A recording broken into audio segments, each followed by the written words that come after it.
양손을 내리고 상대방의 주먹을 모두 피해내는 이 선수. 6년이 넘는 시간 동안 16연승이라는 대기록을 만들어낸 그는 바로 타격의 신 앤더슨 실바입니다.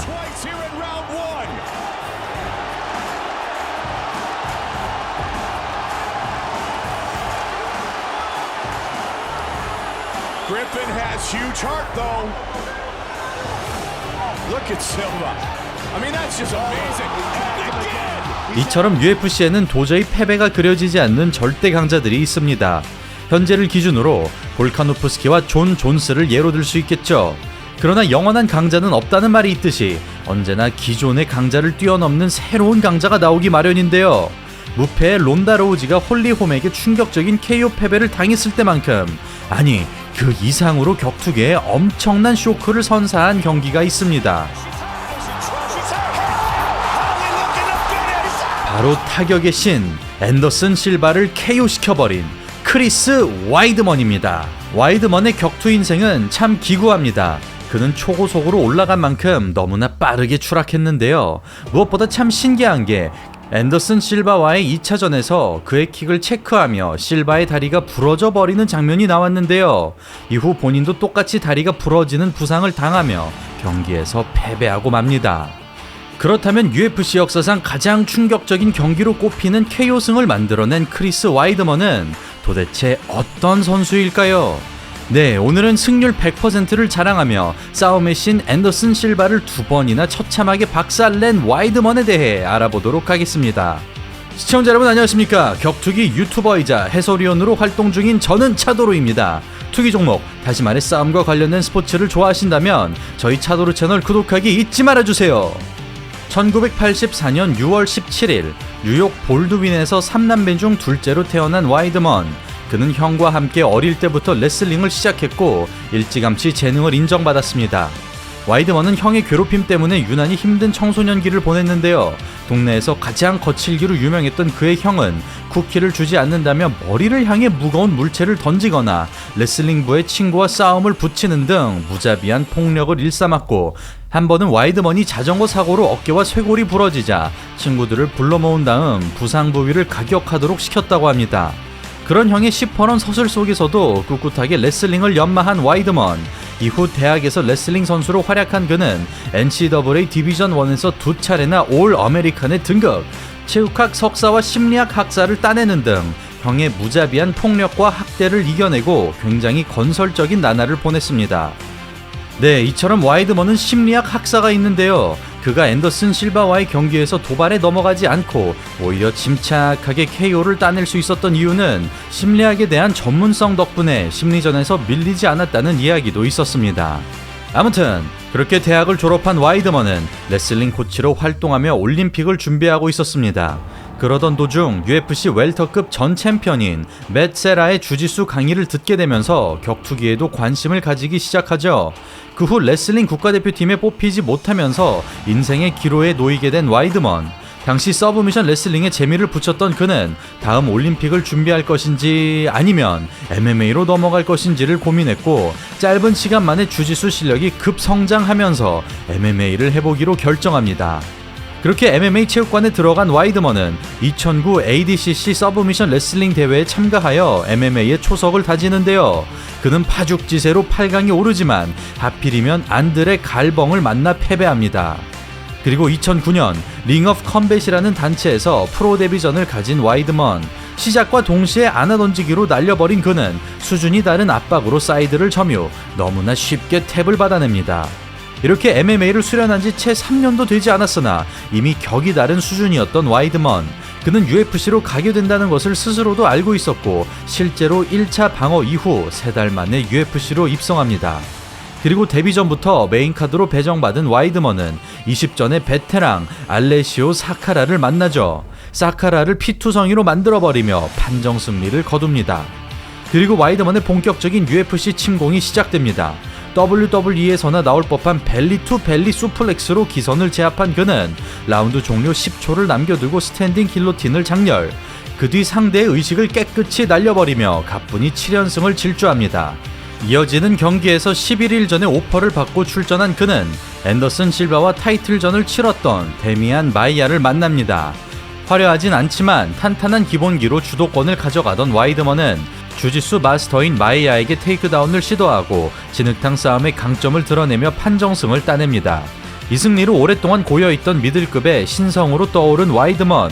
당시 미들급은 앤더슨 실바의 독주 체제가 6년 동안 지속되고 있었고 웬만한 선수들은 모조리 정리하는 바람에 도전자도 찾기 힘든 상황이었습니다. 그럼에도 자신감에 차있던 와이드먼은 UFC에 들어가기 전부터 오직 실바가 목표였으며 상성적으로도 충분히 해볼만하다고 결론을 내렸는데요. 그렇게 UFC 4경기 만에 실바의 턱 밑까지 쫓아온 그는 도전자 결정권을 두고 마크 무뇨즈와 격돌, 타격부터 레슬링까지 전방위로 털어버리며 무패 행진을 이어나갑니다. 그러나 와이드먼에게는 한 가지 불안한 부분이 있었습니다. 한평생을 격한 운동으로 꽉 채운 만큼 그의 몸 상태는 정상이 아니었고 무뇨즈와의 경기 이후 어깨 부상이 심각해지면서 한동안 재활치료에 집중한 것이죠. 그리하여 1년가량 휴식을 갖게 된 그는 2013년 7월 랭킹 1위의 자격으로 드디어 앤더슨 실바를 만나는데요. 당시 17연승과 함께 타이틀 10차 방어 중이던 실바는 한 체급 위의 포레스트 그리핀과 스테판 보너를 압살할 정도로 절대적인 존재 자체였으며 심지어 데이나 화이트 대표는 실바가 와이드먼도 박살낼 것으로 예상하고 미리 존 존스와의 슈퍼파이트를 기획할 정도였습니다. 그런데 막상 뚜껑을 열어보자 분위기가 심상치 않았습니다. 항상 자신의 영역으로 끌어들여 카운터를 걸던 실바였으나 와이드먼은 실바의 포켓으로 들어가지 않았고 욕심을 버린 채 거리 유지에만 집중하며 원거리 타격만 날려댄 것이죠. 상황이 답답해지자 실바는 선제 공격을 유도하기 위해 다소 무리한 도발을 걸고 맙니다. 이때 와이드먼의 침착한 타격이 턱에 제대로 명중하면서 그대로 미들급의 주인이 바뀌게 됩니다. 이리하여 실바의 절대 왕권을 무너뜨리고 세대교체의 선봉장으로 서게 된 와이드먼. 앤더슨 실바에게 승리했다는 것 자체만으로도 그는 챔피언 이상의 가치를 얻게 되었고 격투기 전문가들은 물론 스포츠 심리학자들까지 이 결과를 분석할 정도로 대단한 여파를 남겼습니다. 그렇게 단 한 경기로 세계적인 명성을 얻은 와이드먼은 곧바로 2차전을 벌이죠. 많은 이들은 앤더슨 실바가 도발을 무리하게 하는 바람에 패배한 것이라고 분석했고 만약 그가 더 진중하게 경기에 임했다면 결과가 달라졌을 것이라고 예상했습니다. 실제로 앤더슨 실바는 이번에는 웃음기를 쫙 빼고 굉장히 신중하게 경기 운영을 펼쳤지만 2라운드에 찬 로우킥이 체크당하며 정강이 뼈가 골절되는 끔찍한 사고가 일어나면서 경기는 다소 허무하게 마무리됩니다.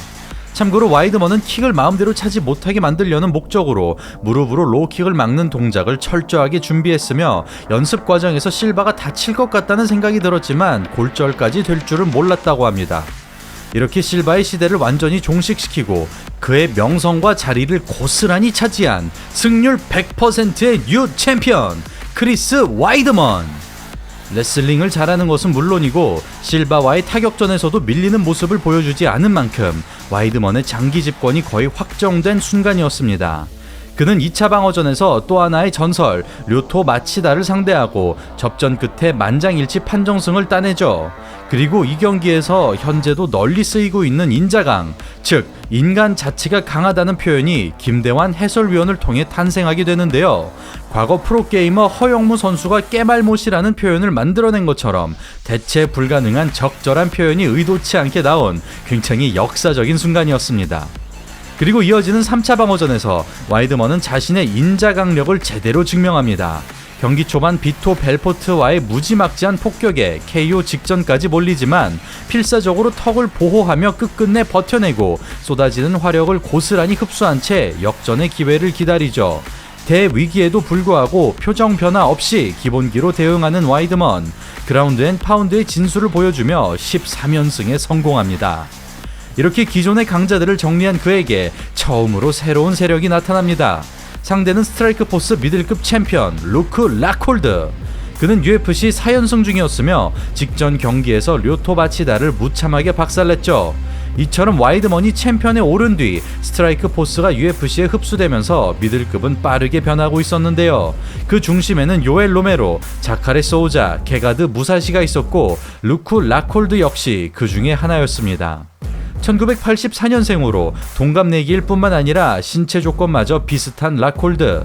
그는 와이드먼에게 있어 상성적으로 상당히 까다로운 상대였으니 강력한 그라운드와 다채로운 킥이 혼합된 락홀드의 스타일은 테이크다운과 펀치 위주의 와이드먼에게 부담일 수밖에 없었습니다.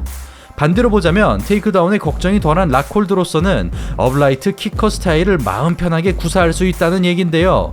그럼에도 레슬링 싸움을 걸어보지만 오히려 체력 손실로 이어지고 집중력이 떨어진 순간을 귀신같이 캐치해내면서 와이드먼의 방어 기록이 3차에서 종료됩니다.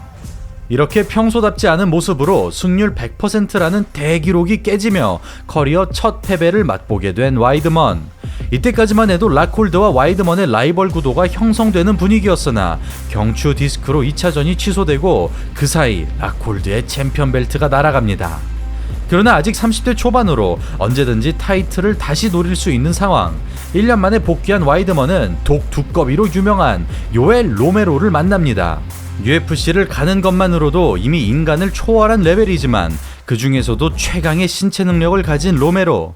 올림픽 레슬러 출신답게 태클을 막아내던 그는 무슨 생각인지 공격을 자제하고 수비적인 태세를 취합니다. 강철 같은 근육 갑옷을 두르지만 꿈쩍도 하지 않는 로메로. 그런데 이때 태클 카운터로 플라잉 니킥이 들어가면서 더 볼 것도 없이 승부가 마무리됩니다. 추락하는 것에는 날개가 있다지만 와이드먼에게는 없었습니다. 사전만의 UFC 입성, 초고속 타이틀전, 역사상 최고의 업셋, 새로운 시대의 시작 등 불과 얼마 전까지만 해도 미들급의 주인공이었던 그였으나 거짓말처럼 모든 것이 사라져버렸고 락홀드와 로메로전의 경기력은 그에 대한 기대치를 빼앗아가기에 충분했죠. Watch this again. Boom! I mean literally launched himself through the air. 그리고 2017년 4월 게가드 무사시와의 시합에서 와이드먼은 다른 의미로 굴욕적인 패배를 당하는데요. 경기 도중 무사시의 반칙 니킥이 발생하자 심판은 와이드먼의 건강 상태를 점검했고 어지러움을 호소하던 와이드먼은 경기를 지속할 수 없다는 듯이 행동했습니다. 그런데 얼마 뒤 리플레이를 확인하는 과정에서 엄청난 반전이 일어납니다. 니킥이 적중함과 동시에 와이드먼의 손이 바닥에서 떨어진 게 포착되면서 무사시의 니킥이 정당한 공격으로 번복이 된 것이죠. 사실 심판의 실수가 있었기에 경기가 재개되더라도 납득할 수 있는 상황이었으나 와이드먼은 반칙 니킥으로 인해 경기가 불가능하다는 제스처를 취한 탓에 결과적으로 그는 정당한 공격을 맞고 KO가 되었다는 판단 하에 결국 무사시의 승리로 결정되었습니다. 정확한 진실은 본인만 알겠지만 대중의 반응은 싸늘했습니다. 와이드먼이 반칙으로 인한 경기 속행 불가를 노린 것이 아니냐, 다시 말해 헐리우드 액션으로 반칙 승리를 노린 것으로 보였기 때문에 그는 이미지 추락은 물론 팬들의 조롱을 피할 수 없었습니다. 그렇게 13연승 후 3연패라는 롤러코스터 행보를 보이며 순식간에 타이틀 전선에서 밀려난 와이드먼. 만약 4연패에 빠질 경우 퇴출까지 당할 수 있는 상황에서 그는 미들급 월장 후 무섭게 치고 오르던 켈빈 가스텔럼을 만납니다. 많은 것이 걸린 너무나 중요한 시합. 와이드먼은 주특기인 레슬링을 활용하고 그를 타이틀전까지 이끌었었던 당시처럼 테이크다운을 서브미션으로 연결시키며 악몽 같던 연패의 사슬을 끊어냅니다. 이 승리 이후 랭킹 3위까지 오르게 되면서 다시 한번 타이틀을 겨냥한 와이드먼. 다음 상대는 마찬가지로 갈 길이 바쁜 자칼의 소호자였습니다. 타이틀전 코앞에서 번번이 무너진 안타까운 사연의 선수이죠. 결국 지는 쪽은 랭킹 수문장으로 이기는 쪽은 마지막 불꽃을 기대해볼 수 있는 상황이었는데요. 오로지 두 주먹으로 정면 승부를 벌이던 도중 소호자의 레프트 훅이 턱을 강타하고 곧이어 그림 같은 크로스 카운터가 터지면서 와이드먼이 패배하고 맙니다. 이리하여 타이틀 전선에서 멀어진 것은 물론 선수로서의 기대치 역시 한없이 떨어져 버린 와이드먼.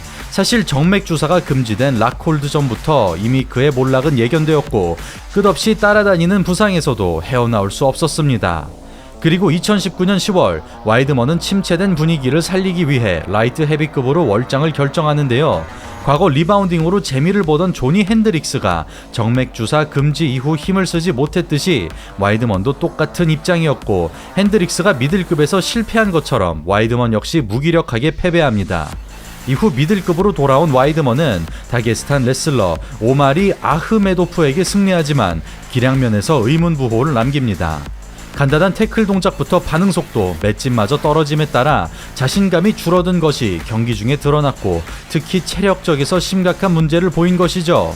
심지어 팬들조차 은퇴를 권유할 정도였지만 와이드먼의 의지는 꺾이지 않았습니다. 그는 타이틀 탈환이라는 꿈을 안고 다시금 케이지에 올랐으나 발목과 정강이 사이가 심각하게 골절되는 너무나 끔찍한 부상을 당합니다. 이리하여 과거 자신이 꺾었던 앤더슨 실바가 그랬듯이 그의 고통과 추락을 고스란히 느끼게 된 와이드먼. 어느새 40대를 코앞에 두고 있는 지금 루크 라콜드, 요엘 로메로, 자카레 소우자 등 자신과 동시대에 활약하던 모든 선수들이 UFC에서 사라졌으며 오직 와이드먼만이 외롭게 남아있는 상황입니다. 그리고 마지막 경기 이후 2년이 지난 지금 그는 복귀전을 앞두고 있는데요. 오는 2023년 8월 19일 UFC 292 대회에서 브래드 타바레스와 싸울 예정입니다. 와이드먼은 다리가 부러진 이후 킥을 차는데 두려움이 생겨버렸고 이를 극복하기 위해 경기가 시작하자마자 온 힘을 다해 로우킥을 찰 것이라고 예고했는데요. 연막인지 진심인지는 알 수 없지만 다리 부상이 그에게 정신적인 데미지를 남긴 것만큼은 사실인 것 같습니다. 과연 크리스 와이드먼이 그토록 지독한 부상에서 회복하고 영화처럼 승리할 수 있을까요? 브래드 타바레스 역시 묵묵하게 외길을 걷는 멋진 선수이지만 이번만큼은 솔직히 와이드먼을 응원하고 싶습니다. 자, 그럼 오늘 영상은 여기서 마치겠습니다. 저는 차도르였습니다. 감사합니다.